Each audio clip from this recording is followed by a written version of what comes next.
tindak pidana korupsi. Sekarang siapa pelakunya? Ya pelakunya jelas itu mulai dari si lurah itu tadi, lurah ngotot itu tadi, lurah mana itu Kohot. Nah, lurah Kohot dia udah ngaku pasti dia ngeluarin dokumen itu. Betul sekali, bukan hanya pintu masuk, ini gerbang emas masuk. Jadi kita salut kepada Kementerian ATR BPN ya, kementeriannya Pak Urison dengan menterinya yang luar biasa terbukanya. Betul-betul Pak Nusron ini memihak pada rakyat. Jangankan 200 sekian puluh sertifikat itu dibatalkan karena cacat, karena faktor melanggar hukum, satu saja cukup gitu. Ya, apalagi tadi sudah 51. Karena itu pasti alas haknya adalah surat-surat atau dokumen palsu. Mengapa dokumen palsu? Ya jelas nggak mungkin punya tanah di situ dan sebagainya. Jadi berpatokan kepada pembatalan yang dilakukan oleh Kementerian ATR BPN, entah satu sertifikat, syukur kalau semuanya itu sudah bisa dijadikan sebagai salah satu alat bukti bahwa telah terjadi tindak pidana pemalsuan. Kalau pemalsuan itu diikuti dengan tindak pidana suap, maka itu menjadi tindak pidana korupsi. Sekarang siapa pelakunya? Ya pelakunya jelas itu mulai dari si lurah itu tadi, lurah ngotot itu tadi, lurah mana itu Kohot. Nah, lurah Kohot dia udah ngaku pasti dia ngeluarin dokumen itu. Kemudian siapa lagi? Usut saja siapa yang nerima. Ya, yang nerima misalnya Agung Sedayu dengan anak perusahaan Intan Agung Makmur. Ya nggak mungkin lah nenek moyangnya punya tanah di situ. Kalau nggak mungkin nenek moyangnya punya tanah, dia pasti beli. Belinya pasti nggak beres. Notarisnya pasti kena juga itu. Nah, jadi udah gampang usutnya. Usut saja bisa dari dokumennya ATR, kemudian bisa juga dari mulai siapa yang memagari itu, siapa yang membayar, siapa yang nyuruh, duitnya dari siapa, kemudian terkait dengan perusahaan apa. Sudah terang benderang ini, seperti makan siang pakai lampu petromak, terang sekali. Pak Susno ini udah berkali-kali ya bilang sebetulnya gampang untuk mengusut kasus ini. Tapi Pak, kalau yang ditangkap oleh masyarakat, kepolisian ini masih anteng, belum bergerak mengusut kasus pagar laut, sudah ada laporan. Apakah Pak Susno menangkap ada kesan yang sama Pak, bahwa kepolisian atau aparat penegak hukum yang lain masih sepertinya wait and see?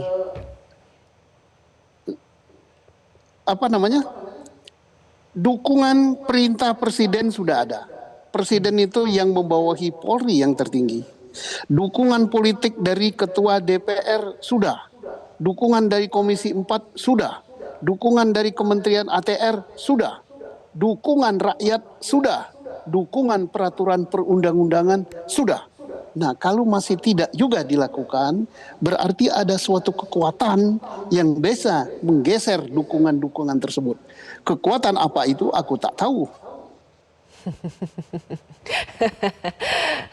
Seperti angin laut, apakah ada yang masuk angin ya? Tapi kita tunggulah, kita berikan kesempatan dulu lah. Memang sudah berbulan-bulan kasusnya ini, sudah berbulan-bulan pagarnya dipasang. Tapi ya mungkin masih banyak stok kesabarannya ya untuk mengusut ini. Kembali lagi ke Pak Harrison. Pak Harrison, kalau misalnya kita masih menunggu langkah tegas dari aparat penegak hukum, atau mungkin inisiatifnya bisa dimulai dari Kementerian ATR BPN untuk mengajak, menggandeng aparat penegak hukum, baik itu kepolisian, KPK atau kejaksaan, untuk bersama-sama Pak mengungkap tindak pidana penerbitan sertifikat yang tidak sesuai dengan prosedur? Ya, kita satu-satu ya. Kita cepat, kita bikin satset, terang benderang, tapi kita satu-satu. Dalam asas hukum itu dikenal asas litis finiri oportet. Semua perkara harus ada ujungnya, harus ada selesainya. ATR memulai dari hal-hal yang bersifat fisik dan yuridis. Semua harus melakukan tusinya. Kalau kami mendapatkan proses pendaftaran ini memang cacat secara administratif, cacat secara hukum, yang akan dilakukan oleh ATR adalah sesuai tusinya.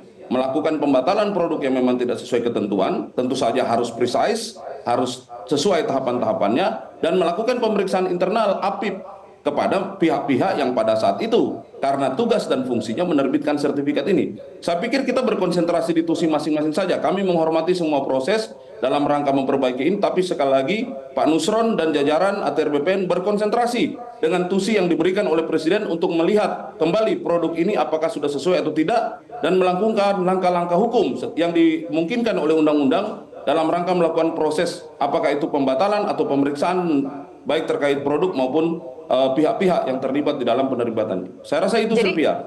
Jadi akan menggandeng APH atau tidak, Pak Harrison? Itu kan otomatis dalam tugas berjalan. Ini Pak Susto tadi sudah terang-benderang mengatakan semua dukungan sudah diberikan. Saya tidak dalam posisi mengatakan menggandeng atau digandeng. Mari berkonsentrasi dalam pelaksanaan tugas masing-masing. Ya silakan masing-masing menunjukkan data yang dihasilkan oleh lembaganya sendiri.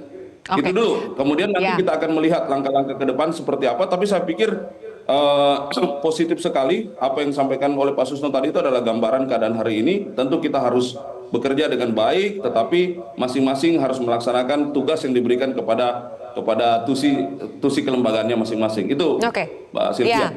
Pemeriksaan internal kan dilakukan ya Pak. Terus output ujung dari pemeriksaan internal itu apa jika ditemui adanya kesalahan, kesengajaan bahkan? Pemeriksaan sudah dilakukan, sedang berjalan oleh APIP, inspektorat kami, dan sanksi yang akan terjadi itu sesuai dengan tingkat kesalahannya, ya. Tingkat kesalahannya itu bisa sanksi administratif kepegawaian sampai ke pemecatan yang terberat. Tapi kita lihat saja, kita jangan mendahului materi hasil dan lain sebagainya, tapi proses ke arah itu dilaksanakan, tetapi mari kita menghormati proses yang sedang berjalan ini. Oke, baik. Pak Susno, sudah banyak Pak komen-komen pesimis ya dari masyarakat, apakah APH kita mampu, atau ada juga yang bilang APH bukannya tidak mampu, tapi tidak berani. Apa iya Pak Susno, kasus yang diduga melibatkan korporasi raksasa itu butuh banyak pertimbangan lain selain pertimbangan hukum? Ya, kita contoh saja Kementerian ATR BPN ya. Berani, dia nggak pakai senjata. Dia tidak bisa nangkap, tapi dia berani. Lah malulah institusi yang diberi kewenangan oleh rakyat melalui undang-undang boleh menangkap, punya senjata api, boleh segala macam melakukan upaya paksa, tapi diam saja. Nah inilah yang harus kita ungkap ini. Mengapa diam saja gitu kan? Presiden sudah perintahkan. DPR telah memberikan dukungan politik full. Rakyat langsung nelayan puluhan bahkan ratusan ribu. Kemudian semua kekuatan ormas mendukung gitu. Tapi masih nggak bergerak juga. Atau masih nunggu hari Jumat Pon, Jumat Kliwon gitu ada hitungannya. Tapi mudah-mudahan saya tetap positif thinking ya. Khususnya kepada institusi di mana saya dibesarkan. Mudah-mudahan setelah kita ngobrol di sini bersama Pak Urison, diarahkan Mbak Sylvia, ini mereka sudah manggil, sudah meriksa dan menggunakan dokumen-dokumen akurat dari ATR BPN. Mereka bekerja, ATR BPN ini salah satu contoh kementerian yang bagus. Saya hormat betul sama beliau, sama kementeriannya Pak Urison ini, sama Pak Nusron. Ya, institusi lain majulah gitulah. KPK majulah, nggak usah nanti. Nah KPK nih, KPK Pak Susno, sudah ada maki masyarakat anti korupsi yang melapor ke KPK. Pak, biasanya ke dalam kasus seperti ini ya, kasus pagar laut ilegal, apakah bisa dipastikan di situ ada korupsi, Pak? Saya sependapat dengan Pak Mahfud ya, bahwa tidak mungkin gitu. Laut itu disertifikati dengan dokumen yang kita yakin itu palsu. Pejabat yang menerbitkan itu ya mulai dari lurah itu tahu betul bahwa itu bukan daratan. Kemudian pada level ATR BPN kabupaten dan sebagainya itu tahu betul, tapi kok bisa terbit? Ada apa? Kemudian itu terbitnya langsung kepada company atau perusahaan yang besar. Kemudian berani nimbun sungai, berani ngusir rakyat, berani masang pagar. Padahal kita kan ada undang-undang ya, undang-undang tentang pesisir dan pengurangan pulau-pulau kecil. Masang pagar kayak gitu aja diancam hukuman puluhan tahun, dendanya sampai sekian puluh miliar. Nah ini kekuatan yang aneh gitu. Tapi saya yakin negara lebih kuat dari itu. Negara lebih kuat dan negara tidak boleh kalah. Ya, baik. Terakhir Pak Harrison, kita sudah dengar 2 PT yang memiliki SHGB di Laut Tangerang, tapi untuk yang SHM Pak, sertifikat hak milik 17 bidang, kemudian untuk pemilikan perseorangan dari SHGB, kita belum dengar itu siapa sebetulnya. Apakah nanti akan dibuka juga secara transparan oleh ATR BPN, Pak? Dalam proses itu pasti, cuma kita juga belum hafal yaitu nama-nama perorangan kan, siapa saja itu kita tidak membuka itu pada kesempatan tadi ketika teman-teman media hadir, tetapi proses pembatalannya itu telah ditunjukkan kepada teman-teman media. Jadi saya pikir soal nama-nama itu pasti akan ketahuan minimal di dalam proses pembatalan kita sendiri, dan apabila memang ada hal-hal yang perlu dibutuhkan oleh lembaga institusi lain terkait dengan data yang ada di ATR BPN, tentu kita terbuka saja kan, seperti yang Pak Suto sampaikan, ya ATR melakukan tusinya, yang lain ya silakan melakukan tusinya kan gitu ya, Pak. Ya. Jadi saya rasa itu juga bagian dari apa yang menjadi materi yang diperiksa oleh ATR BPN, Mbak Sylvia. Baik kalau begitu. Pak Harrison, Pak Susno, terima kasih sudah bergabung bersama kami di Prime Time News hari ini. Jelajahi cara baru mendapatkan informasi. Download Metro TV Extend sekarang.